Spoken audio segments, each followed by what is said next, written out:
여러분 안녕하십니까? 어제 오후 중앙일보는 이성윤 서울중앙지검장의 공소장에 담겨 있다면서 혐의 내용을 단독으로 보도했습니다. 바로 이 문건입니다. 그런데 검찰이 법원에 제출하는 공소장은 원래 이런 형식이 아닙니다. 그러니까 이 문건은 공소장의 내용만 담은 것으로 보입니다. 누가 이걸 특정 언론에 유출했는지 뻔한 추정이 가능합니다. 특히 여기엔 이 지검장하고 관련도 없는 다른 이들의 혐의까지 나와 있습니다. 당장 박범계 법무장관이 누가 이 문건을 유출했는지 진상을 조사하라고 대검찰청에 지시했습니다. 먼저 이재욱 기자입니다. 어제 오후 한 중앙일간지의 인터넷판 기사입니다.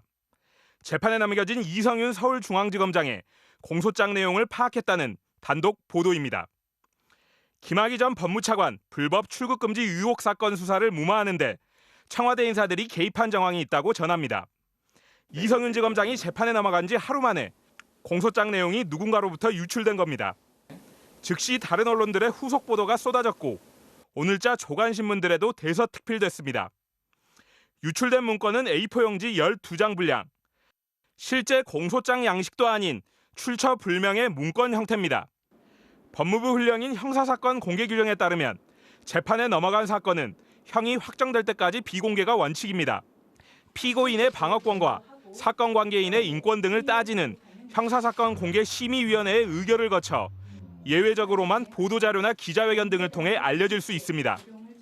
특히 피의자의 범죄 혐의가 낱낱이 적힌 공소장을 유출할 경우 공무상 비밀 누설 혐의로 수사받을 수 있습니다.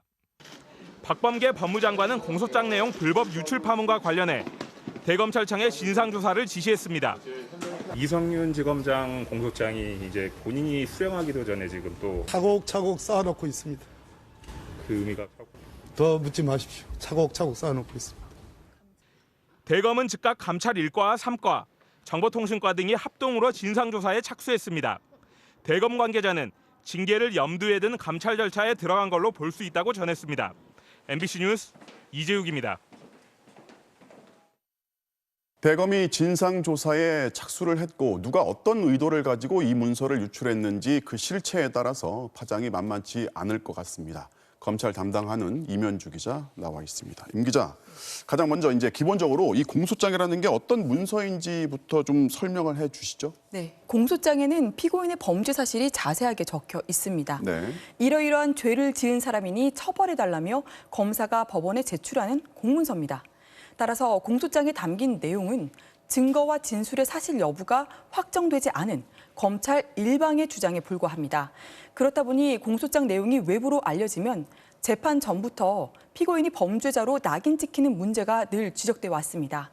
규정상 공판이 시작돼야 공소장이 공개될 수 있는데 이번에는 이성윤 지검장이 재판에 넘겨지자마자 내용이 유출된 겁니다. 그러니까 이성윤 지검장이 이제 받아보기도 전에 언론에 먼저 유출이 됐고 이게 대대적으로 이제 보도가 됐어요. 하룻밤 사이에. 네. 자, 유출 경위 추적이 가능하겠죠. 네, 그렇습니다. 검찰 내부 관계자들만이 접속 가능한 전산망이죠. 수사 정보 검색 시스템이 유출 경로로 지목되고 있습니다. 공소장을 비롯해 각종 수사 자료를 키워드로 검색하면 쉽게 내려받을 수 있는데요. 네. 비슷한 유형의 사건을 수사하거나 공소장을 쓸 때 참고하라고 정보를 공유하는 건데 여기 올라간 이 지검장의 공소 내용 파일을 누군가가 빼돌린 걸로 파악되고 있습니다. 오늘 이 사건의 재판부가 배당됐으니까 아마 당사자인 이 지검장에게는 이제야 송달 절차가 시작될 겁니다. 자, 유출자가 누구이고 이게 왜 유출했는지가 밝혀지면 형사처벌까지도 가능한 겁니까? 네, 가능합니다. 파문이 커지자 대검 감찰부가 곧바로 진상조사에 들어갔습니다. 일단 수사팀 관계자인지 아니면 제3자가 유출했는지는 아직 드러나지 않고 있습니다. 검찰 내부망에서 유출된 게 맞다면 로그 기록 확인 등을 통해 문건에 접근하거나 내려받은 사람을 파악하는 건 어렵지 않다고 합니다. 한 검찰 관계자는 MBC와의 통화에서 수사팀이든 제3자이든 수사의 공정성을 해치는 심각한 사안이라면서 징계를 넘어 수사를 받아야 할 일이라고 비판했습니다. 이제 진상조사가 대검의 공식 감찰로 바뀔 가능성도 높죠. 이렇게 되면 징계는 불가피할 것으로 보이고요. 형법상 공무상 비밀 누설 혐의로 수사를 거쳐 처벌을 받을 수도 있습니다. 자, 사실 저희도 이제 어제 이거를 뒤늦게 확인을 하고 일부 내용을 보도를 했고 네. 또 그래서 좀 더 신중했어야 하는 거 아니냐 뭐 이런 지적도 받고 있어요. 그런데 이 공소장의 내용을 두고서 이제 말들이 좀 많단 말이죠. 그러니까 이성윤 지검장의 공소장인데 이 지검장하고 관련도 없는 이들의 혐의가 이제 등장한단 말이죠. 네, 말씀하신 대로 등장인물이 많습니다. 이 공소장으로 알려진 내용에는요. 이성윤 지검장 외에 어제 공수처로 넘겨진 당시 검찰과 법무부 간부 3명이 나오고요. 조국 당시 청와대 민정수석과 이광철 현 비서관, 박상기 전 법무부 장관까지 등장하는데요. 사실 이들은 공소장의 당사자인 이 지검장의 혐의와는 직접적 관계가 드러나 있지 않습니다. 심지어 조국 전 수석은 어제 보도들이 나온 직후 그런 내용조차 전혀 사실이 아니라고 입장을 밝혔죠. 이 지검장 개인의 혐의를 넘어 검찰이 의심한다는 주변 정황을 최대한 적시한 걸로 보이는데요. 당시 수사 무마를 위한 외압에 청와대 윗선까지 개입했다는 걸 부각시키려는 의도라는 비판이 나올 수밖에 없습니다.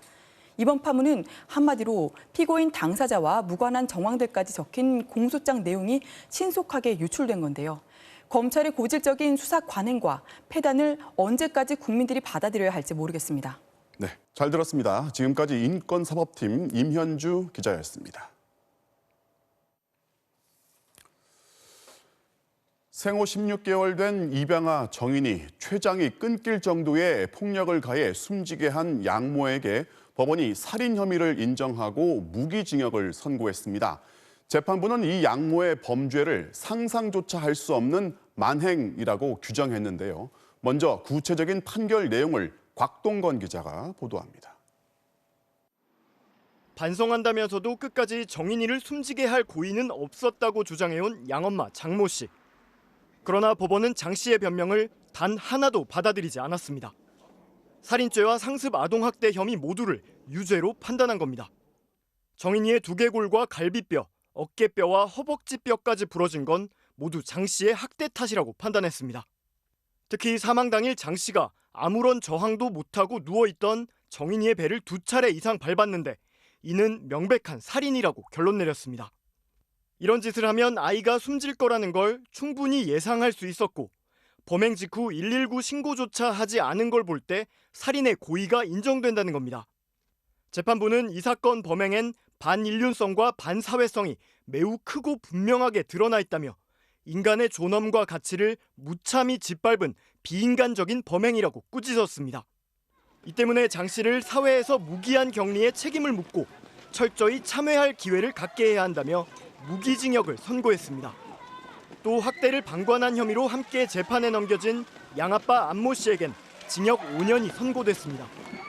재판부는 안 씨는 학대 사실을 누구보다 알기 쉬웠는데도 끝까지 전혀 몰랐다고 납득할 수 없는 변명만 하고 있다며 안 씨가 정인이를 살릴 마지막 기회조차 막아버렸다고 질타했습니다. 선고 직후 양아빠 안 씨는 첫째 아이를 위해서 불구속 상태로 2심 재판을 받게 해달라고 요청했지만 재판부는 곧바로 법정 구속했습니다. MBC 뉴스 곽동건입니다. 과연 법원이 살인 혐의를 인정할지가 관심사였는데 재판부는 살인의 고의성이 있다고 판단했습니다. 한마디로 아무런 저항도 못하고 누워만 있던 그 작은 아이를 발로 그렇게 밟았다면 그건 살인 행위라는 겁니다. 법정 밖에선 사형을 시키라는 외침과 울음이 터져나왔습니다. 이어서 김지인 기자입니다. 재판부는 양모 장 씨에게 살인의 고의가 있었다고 판단했습니다. 정인이는 이미 사망 전 췌장이 손상돼 있었고 그 상태에서 발로 적어도 2회 이상 강하게 배를 밟으면 장기가 파손돼 숨질 수 있다는 걸 알았을 거란 겁니다. 반면 양모는 정인이를 흔들다 떨어뜨렸거나 병원 가는 택시에서 심폐소생술을 잘못해 실수로 장기가 손상됐을 거라고 주장했습니다. 하지만 재판부는 인정하지 않았습니다. 바닥에 떨어져 췌장이 절단됐다면 척추뼈가 부러졌어야 하고 심폐소생술이 문제였다면 심장과 가까운 간도 파열됐을 텐데 그러지 않았단 겁니다. 피해자의 사망이 학대가 누적되어서 발생하기보다는 사망 당시의 피고인의 행위로 인해서 발생하였다고 판단하신 겁니다. 판결 시작부터 눈물을 보인 양모는 재판부가 살인 고의를 언급할 땐 고개를 가로저었고 양부는 남은 딸을 생각해 항소심까지 불구속 재판을 받게 해달라고 요청했습니다. 재판이 열리기 전 법원 앞엔 전국에서 시민 200여 명이 몰려와 엄벌을 요구했습니다. 호송차를 타고 정인이 양모가 들어서자 시민들은 살인죄 처벌 피켓을 들고 분노했습니다. 솜방망이 처벌이 나올까 마음 졸이던 시민들은 무기징역 소식이 전해지자 눈물을 감추지 못했습니다. 정인아, 우리는 끝까지 싸웠는데 그래도 조금이라도 마음의 위안이 되었으면 좋겠다. 항소를 해도 꼭 엄벌 끝까지 받을 수 있게 우리가 싸워주고 지켜줄게. 양부에게 징역 5년이 선고됐다는 소식엔 분노했습니다.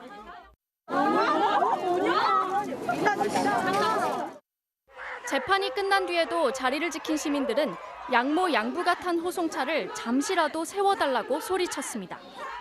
3분만! 3분만!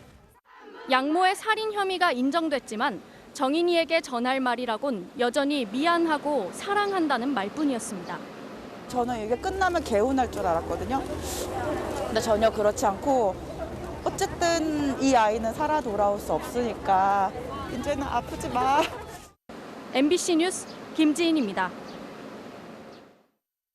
출생 신고도 없이 커오다 친엄마한테 살해가 됐고 뒤늦게 하민이라는 이름을 얻은 8살 소녀. 이 법원은 오늘 이 엄마에게 징역 25년의 중형을 선고했습니다. 이 동거남에게 복수하기 위해서 딸을 잔인하게 살해했다는 게 그 이유였습니다. 김건희 기자가 취재했습니다. 지난 1월 인천의 한 다세대 주택에서 숨진 채로 발견된 8살 여자아이. 아이가 죽었다며 직접 신고했던 친엄마 44살 백모 씨가 범인이었습니다. 백 씨는 전 남편과 이혼하지 않은 상태에서 동거남과 지내다 딸을 낳았는데 출생 신고도 하지 않아 8살이 될 때까지 유치원과 학교도 다니지 못했습니다.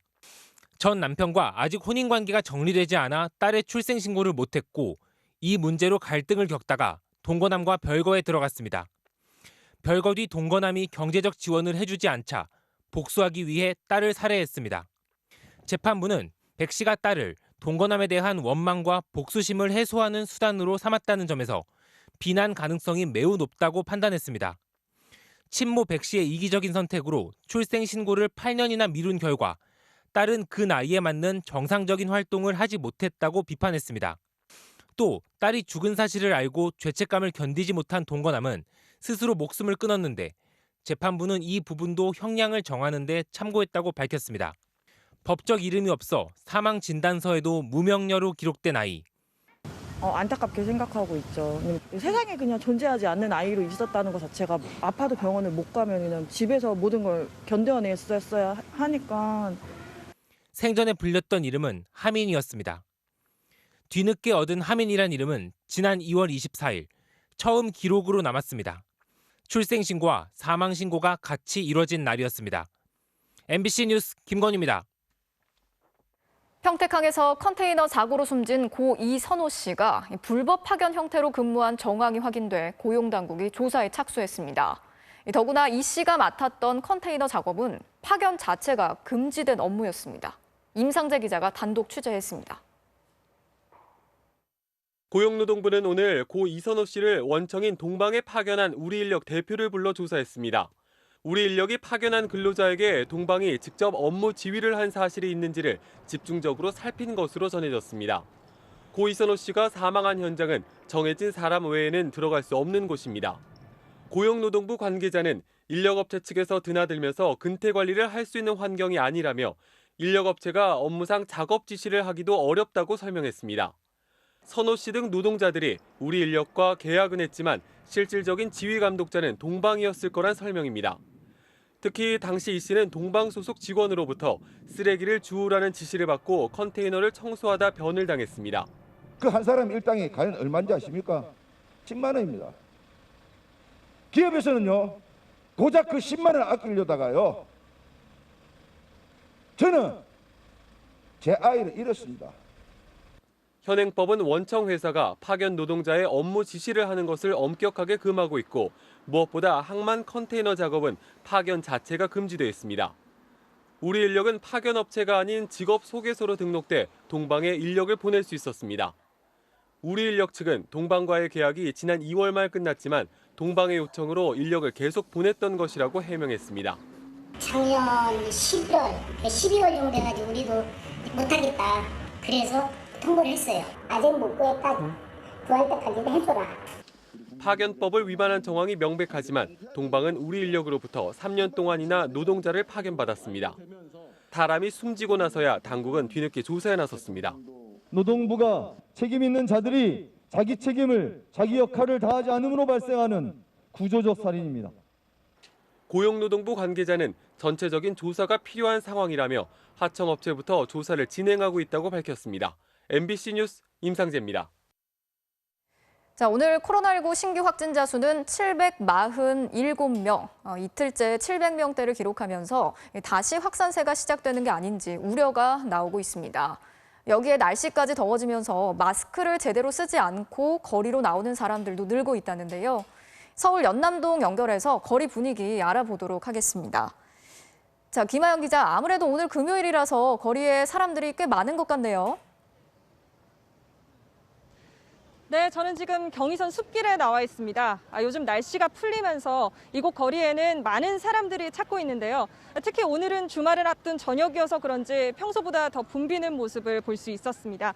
이 때문에 이곳 공원 곳곳에는 이렇게 보시는 것처럼 거리 두기를 위해서 공원 일부 시설을 폐쇄하겠다는 안내 팻말도 걸려 있고요.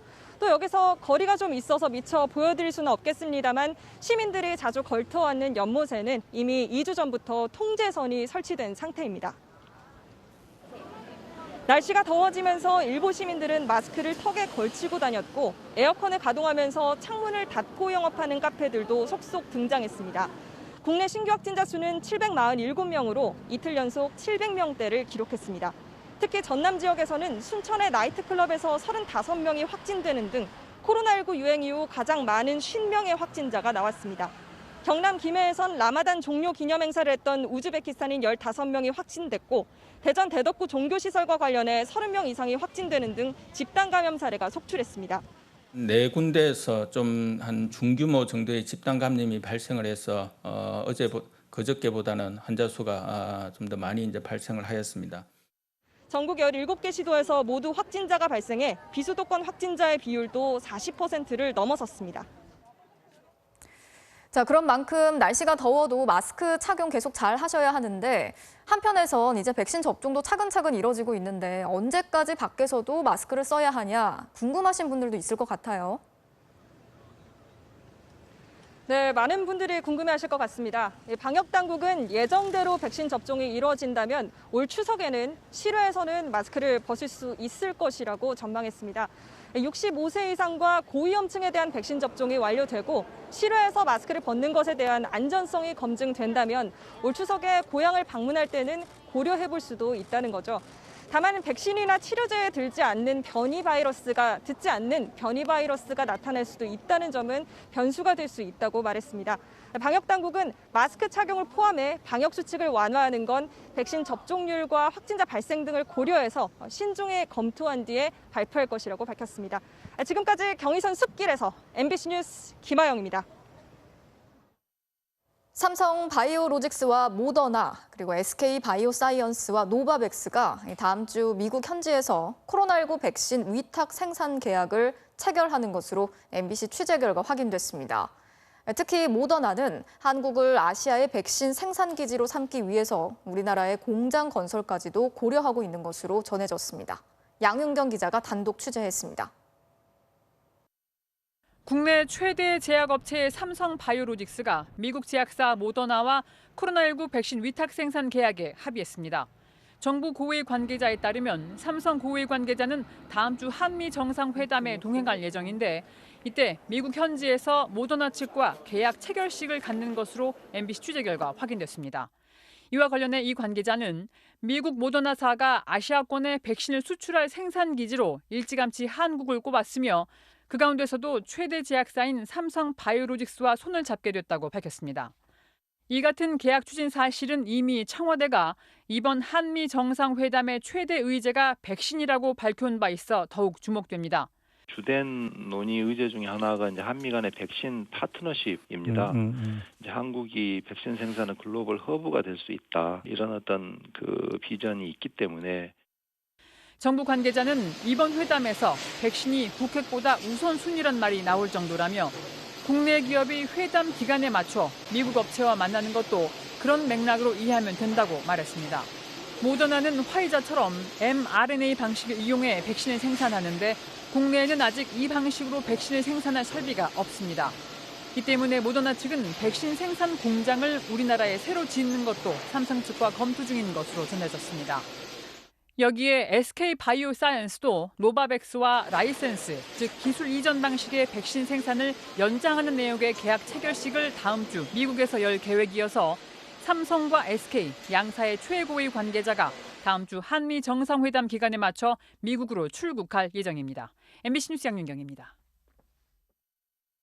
오늘부터 아스트라제네카 백신의 2차 접종이 본격적으로 시작됐습니다. 아스트라제네카 백신의 경우 1차 접종을 받고 나서 11주에서 12주 간격으로 2차 접종을 받아야 하는데요. 지난 2월 1차 접종을 받았던 92만 6천여 명이 그 대상입니다. 추가 백신 물량이 잇따라 들어오면서 수급 문제도 조금씩 해소될 전망입니다. 박진주 기자가 전해드리겠습니다. 경기도 의정부의 한 요양병원. 군경의 호의를 받으며 아스트라제네카 백신 130명분이 백신 보관용 냉장고로 옮겨집니다. 지난 2월 26일 1차 접종 이후 11주 차가 돼 2차 접종이 이루어진 겁니다. 1차 때는 약간 열감 있고 팔통증도 있었는데 증상이 그렇게 오래 가지 않아서 부담감 없이 맞았던 것 같아요. 2차 접종까지 마치면 대면 면회를 할 수 있게 되기에 환자 보호자들도 기대가 큽니다. 이렇게 가로막고 만지도 못하고 뭐 속상해서 죽겠지 뭐. 마음대로 와서 보고 오면 좋지. 오늘부터 65세 미만 요양병원 요양시설 종사자와 입원 환자 등 92만 6천여 명에 대한 2차 접종이 공식적으로 시작됐습니다.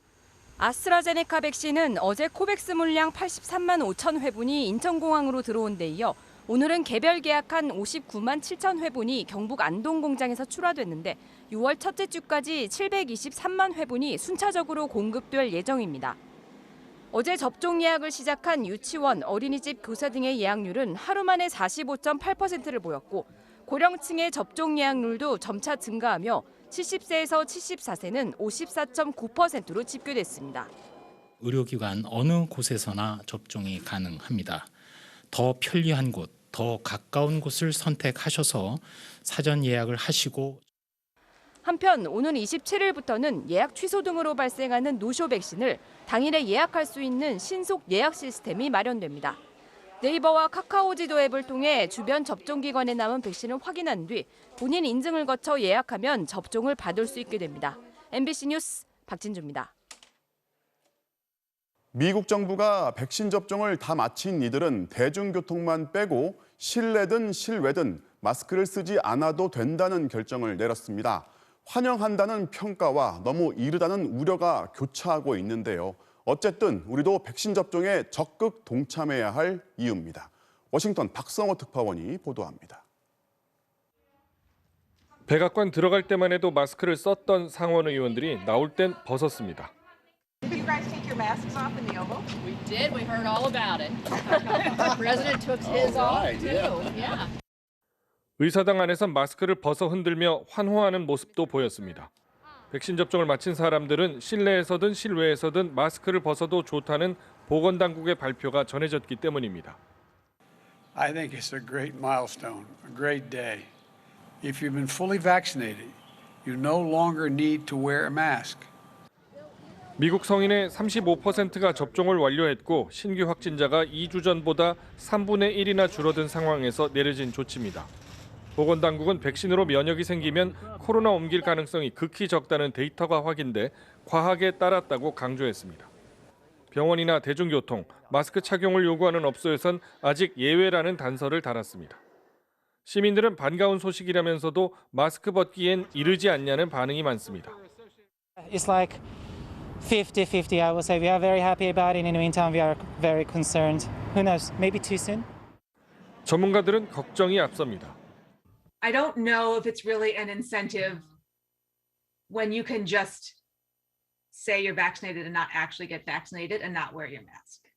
레스토랑 같은 데서도 백신을 맞았는지 입증을 요구하기 어렵다며 난감해해서 하루아침에 마스크 해제가 정착될지는 두고 볼 일입니다. 미국이 코로나 이전의 삶으로 복귀할 전환점에 도달하면서 백신의 해외 공급도 더욱 관심을 받고 있습니다.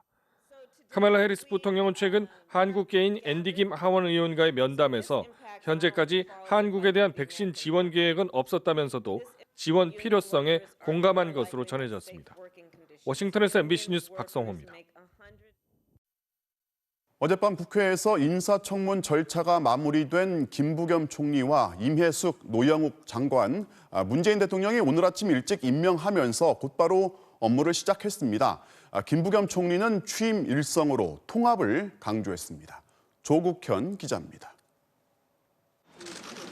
아침 7시에 이미 임명 재가를 받은 김부겸 국무총리는 후보자 꼬리표를 떼고 정부 서울청사로 서둘러 출근했습니다. 통합이 첫 일성이었습니다. 철저하게 통합을 지향하는 그런 총리가 되고 여야 모두에게 정말 성심성의껏 상황을 설명드리고 도와달라고 호소하고 그렇게 해나가겠습니다. 오전 청와대 임명장 수여식엔 어젯밤 늦게 국회에서 청문 보고서가 채택된 임혜숙, 노영욱 장관도 참석해 임명장을 받아들었습니다. 문 대통령은 김부겸 총리를 중심으로 마지막 1년을 결속력을 높여 단합해달라고 새 내각에 주문했습니다. 이에 김 총리는 문재인 정부 마지막 내각도 원팀이 되겠다고 화답했고 야당의 반대가 가장 컸던 임혜숙 과기부 장관은 청문회를 거치면서 많은 생각을 하게 됐다며 자세를 낮췄습니다. 김 총리는 곧바로 백신 접종 현장을 점검하고 신임 장관들도 각 부처에서 취임식을 갖는 등 공식 업무에 들어갔습니다. 국회 청문 절차는 길고도 험난했지만 임명은 속전속결이었습니다. 이로써 지난달 16일 개각 발표 이후 28일 만에 청문 정국은 일단락됐습니다. MBC 뉴스 조국현입니다. 인사청문 절차가 마무리되긴 했지만 사실 이 과정에서 여당과 청와대 사이에 균열이 노출됐고 이게 완전히 봉합된 것 같지는 않습니다. 또 국민의힘은 오늘 아침 청와대 앞으로 몰려가서 야당을 뺀 일방적인 임명을 강하게 비판했는데요. 여야 관계도 여전히 싸늘한 상태입니다. 최경재 기자입니다. 한 명 낙마, 3명 돌파라는 결론으로 청문 정국을 마무리하자마자 당청 지도부가 청와대에서 만났습니다. 갈등 없이 임기를 마무리하고 미래를 준비하자며 의기투합하는 자리였는데 덕담 속에 찍힌 방점이 묘하게 달랐습니다. 문 대통령은 당청의 단합과 소통을 강조한 반면 유능함은 단합된 모습에서 나온다고 생각합니다. 깊이 있는 소통을 통해서 결국은 하나로 힘을 모아나갈 때 송영길 대표는 당 중심을 말한 겁니다. 저희 당이 3월 9일 우리가 다시 국민으로부터 신임을 받아야 우리 문재인 대통령님이 성공적 대통령으로 이어지는 것이기 때문에 당의 의견이 좀 많이 반영될 필요가 있다고 생각합니다.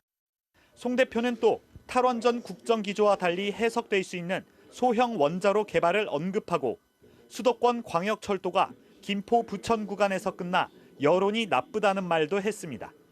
청문 정국에서 장관 후보자 낙마를 둘러싼 당청 간 주도권 다툼이 향후 재현될 가능성이 엿보이는 대목입니다. 국민의힘 의원 80여 명은 청와대 앞에 모여 총리, 장관 후보자 임명을 강력히 비판했습니다. 민심의 회초리를 맞아도 전혀 달라지지 않습니다. 오만과 독선의 DNA가 전혀 고쳐지지 않고 있습니다. 정의당도 어제 본회의장에서 민주당 의원이 고성과 삿대질을 했다며 사과를 촉구했습니다.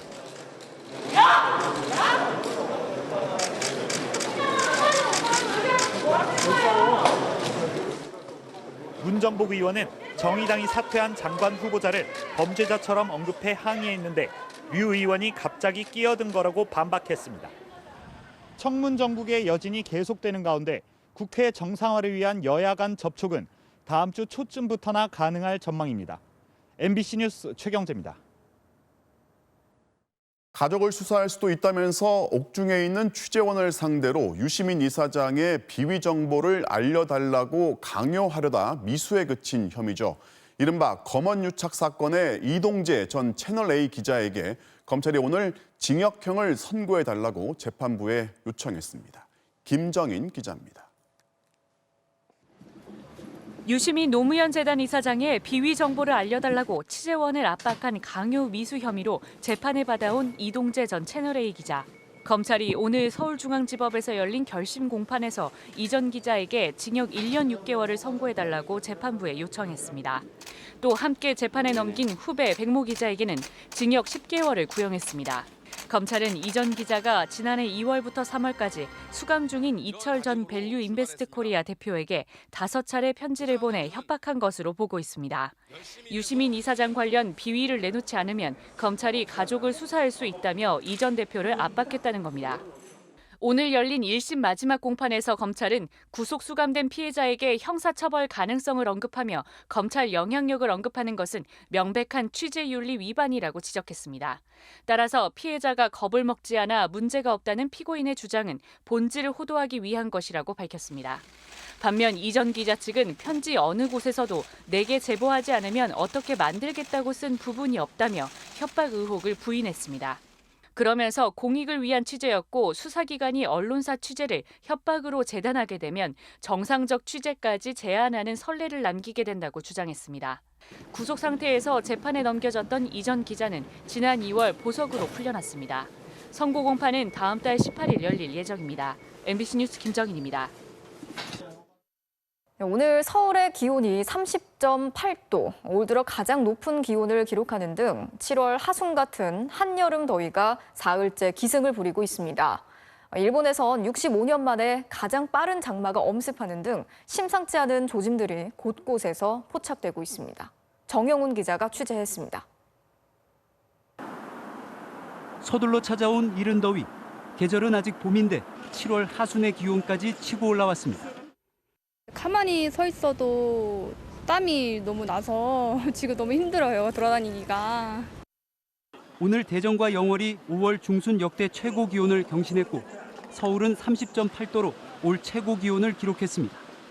여름철 한반도에 더운 공기를 몰고 오는 북태평양 고기압은 이미 지난해보다 눈에 띄게 세력을 키웠습니다. 필리핀 쪽에 대류가 굉장히 강해지면 공기가 이제 상승해가지고 중위 쪽으로 떨어지거든요. 저희는 이제 상층에 이제 소뚜껑 같이 고기압을 만들어 버리면서 이상 징후는 일본에서도 나타났습니다. 지난 5일 일본 오키나와부터 시작된 일본 장마는 지난 11일에는 규슈 남부까지 북상했습니다. 지난 1956년 이후 65년 만에 역대 두 번째로 빠른 장마입니다. 確か2番目に早かった。気温の方と梅雨っぽくなる確率も高いのかもしれません。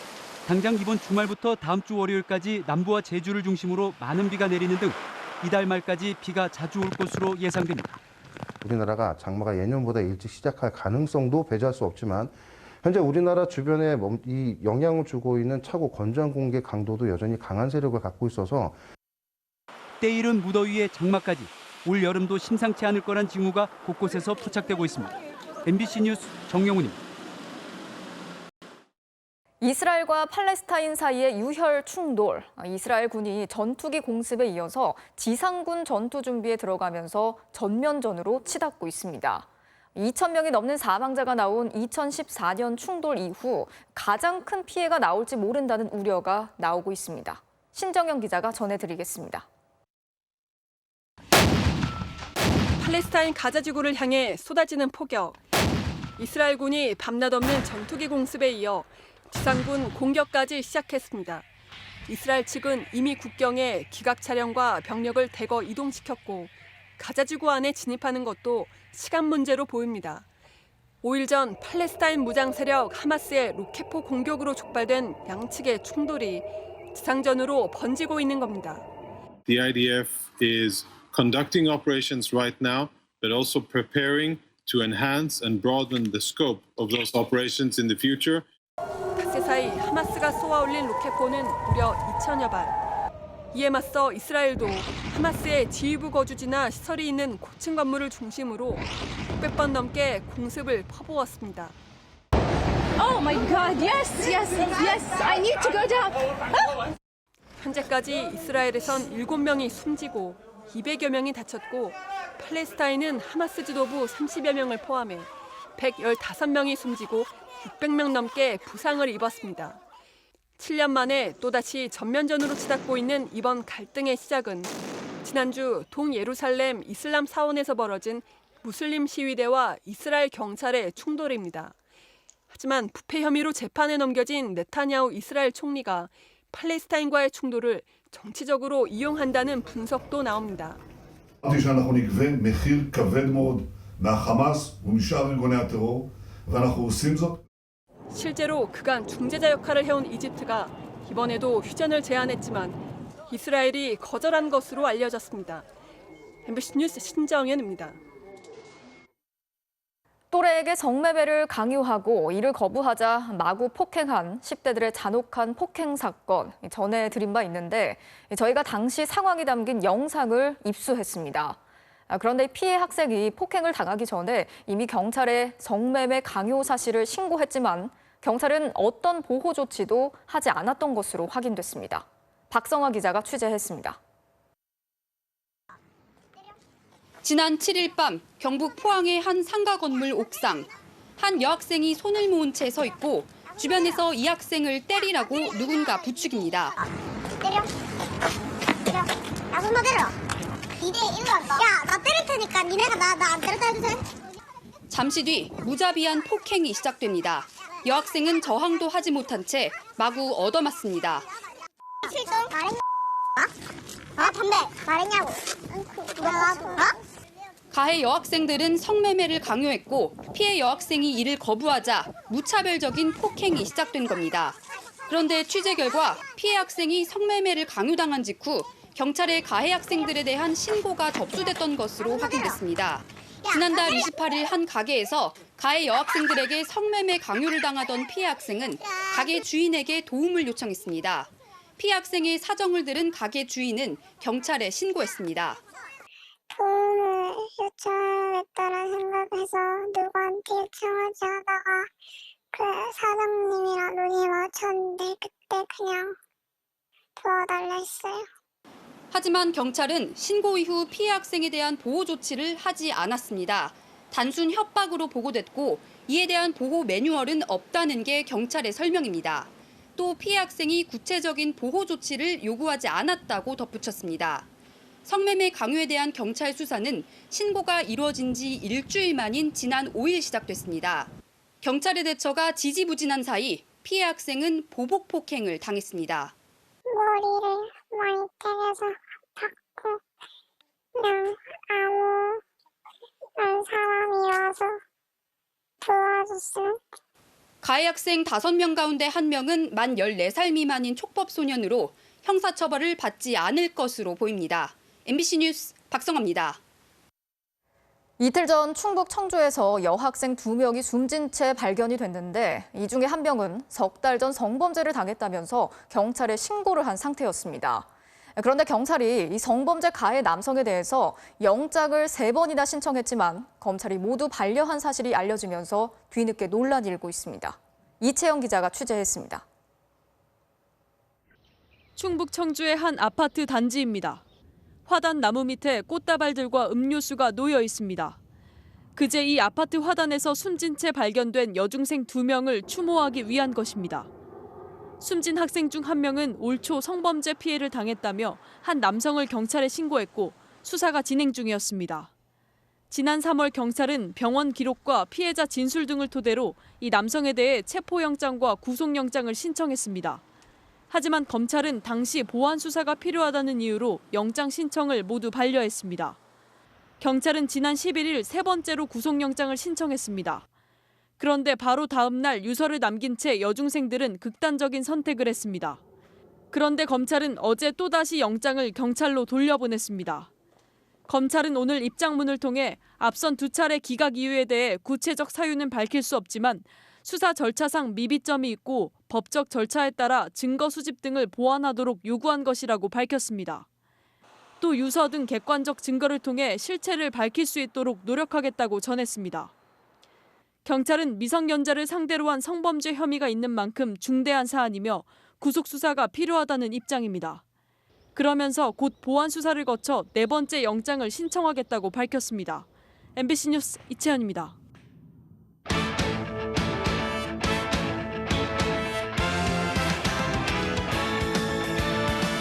금요일 밤 스포츠 뉴스입니다.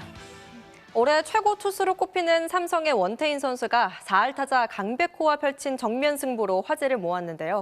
변함없이 압도적인 투구로 KBO 대표 에이스다운 위용을 과시했습니다. 이명록 기자입니다. 올 시즌 최고 투수 원태인과 유일한 4할 타자 강백호의 첫 맞대결. 첫 타석에선 체인지업으로 헛스윙 삼진을 유도한 원태인의 압승. 두 번째 타석 역시 원태인이 체인지업 승부로 외야 뜬공을 유도했습니다. 5회엔 제구가 흔들리면서 볼넷. 백민은 7회 말 4번째 승부였습니다. 투아웃 1, 2루에 투구수 103개. 하지만 허사명 감독은 원태인을 밀어붙였습니다. 승부는 당연히 할 거라고 생각을 했고요. 너무 도망가지 말고 자신 있게 붙으라고 해가지고. 초구 체인지업의 헛스윙, 2구 직구는 볼. 그리고 3구째 체인지업에 강백호가 반응했는데 타구가 뜨면서 희비도 엇갈렸습니다. 원태인은 포효했고 4할이 무너진 강백호는 헬멧을 내던졌습니다. 맞아도 제가 맞아야 된다고 생각을 했고요. 백호 형이 워낙 지금 KBO의 최고의 타자지만 꼭 이기고 싶었는데 잘 막아내서 그런 제스처가 나왔던 것 같습니다. 최근 3경기 연속 7이닝을 소화하는 동안 실점은 단 1점. 다승 1위에 평균 자책점 역시 1.00으로 1위. 탈삼진과 투구 이닝도 최고 수준입니다.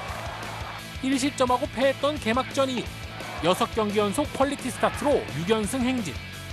외국인 투수를 능가하는 KBO 리그 최고 에이스로 자리 잡은 원태인은 이제 도쿄올림픽 1선발에 확실한 해답으로 떠올랐습니다. MBC 뉴스 이명노입니다. 남자 평영의 간판 조성재 선수가 이틀 연속 한국 신기록으로 올림픽 출전의 꿈을 이뤘습니다. 여자 배영에선 중학생 이은지 선수가 도쿄행 티켓을 따냈습니다. 송기성 기자의 보도입니다. 어제 평영 100m 예선에서 한국 신기록을 갈아치웠던 조성재. 20살 조성재의 시원한 질주는 오늘도 계속됐습니다. 50m 지점을 2위로 통과했지만 막판 엄청난 뒷심을 발휘하며 가장 먼저 결승선을 통과했습니다. 59초 65, 이틀 연속 한국 신기록에 올림픽 기준 기록을 0.28초 차로 통과하며 도쿄올림픽 티켓을 따냈습니다. 지금 목표는 당연히 올림픽 메달이죠. 박대현 선배님 다음으로 메달을 한번 따보도록 한번 해보겠습니다. 화이팅! 여자 배영 200m에선 깜짝 스타가 탄생했습니다. 2006년생 중학생 이은지 선수가 실업팀 소속 언니들을 모두 제치고 당당히 올림픽 티켓을 따냈습니다. 지난해 국가대표 선발전에서 배영 2관왕을 차지하며 가능성을 인정받았던 이은지는 오늘도 경기 내내 독주를 펼친 끝에 2분 9초 87로 올림픽 기준 기록을 통과하며 도쿄행을 확정지었습니다. 와, 꿈인가? 와, 진짜 이게 나왔네 라는 기분이 들고 이제 외국인들이랑 동등하게 시합을 뛸 수 있다? 약간 그런 거를 이제. 남자 배영의 200m에서도 이주호가 1위로 터치패드를 찍고 올림픽 무대에 합류하게 됐습니다. MBC 뉴스 송기성입니다. 리버풀이 7년 만에 맨유 원정에서 승리를 거뒀는데요. 조타 선수의 이 뒤꿈치 슛이 절묘했네요. 금요일 밤 스포츠 뉴스였습니다.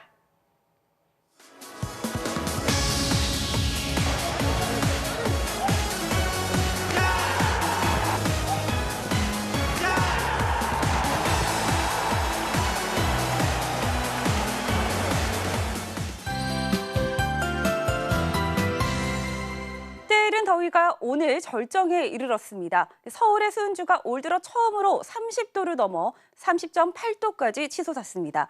특히 대전과 영월의 경우에는 5월 중순으로는 역대 최고 기온이 나타났는데요. 내일부터는 고온을 꺾을 비 소식이 있습니다. 지금 한반도 주변으로는 구름이 가득 들어차 있습니다. 중국 중남부부터 일본 쪽으로 길게 걸쳐 있는 게 장마전선인데요. 주말 동안 우리나라로는 강한 저기압이 발달해 들어오면서 이 장마전선을 약간 끌어올린 듯한 신용을 하겠습니다. 하지만 신용에 그쳐서 장마 시작으로 보기는 어렵겠고요. 먼저 내일은 제주도와 주로 남해안 지방에 최고 60mm의 비가 집중됩니다. 일요일인 모레부터는 내륙 쪽에 더 많은 비가 내리겠는데요. 경기 남부와 영서 남부, 충청과 남부 내륙에 최고 100mm, 서울 등 그 밖의 전국에서는 10에서 60mm가량입니다. 비는 오늘 밤 제주도를 시작으로 내일 오전에는 전국으로 확대되겠습니다. 아침 최저 기온은 오늘보다 높습니다. 서울 19도, 대구 18도입니다. 낮 최고 기온이 오늘보다 낮아지면서 서울 24도, 광주 25도가 되겠습니다. 이번 비는 월요일까지 길게 이어지겠고요. 다음 주에는 더위가 심하지는 않을 전망입니다. 날씨였습니다. 5월 14일 뉴스데스크 마치겠습니다. 오늘도 함께해 주신 여러분 고맙습니다.